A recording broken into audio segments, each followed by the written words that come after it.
వెళ్ళిపోయిందా అందులో పైకి వచ్చింది కదా నీయేగా వచ్చింది పెట్టలేదు ఇంకా అడగదు బాబు ఇలా చూడు అదంతా తీయించేసి ఫ్యాస్ట్ అడ్డుపించేసాం ఉడతాయి రోజు వచ్చింది ఏమో ఏదో అనుకుంటున్నాం మేము ఈ ఇంట్లో ఉన్న మేము చూసింది బాబా ఉడతాదులో పుట్లాడుతూ చూసుకోండి నల్లగా అయిపోయింది కదా అది తెల్ల జుగ్గుది ఎక్కడి నుంచి వచ్చిందో ఏది ఇదంతా ఉడతే పెట్టిందా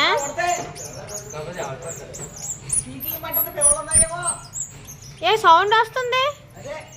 పిల్లలు ఉంటాయి పిల్లలు ఉన్నాయేమో చూడండి జాగ్రత్తగా ఏ పిల్లలు ఉన్నాయేమో ఏ తీయద్దు ఏ పిల్ల ఉందా నల్లగా ఉందా కాదు పిల్లలు ఉంటే ఏం చేస్తారు మరి ఏ తీయద్దు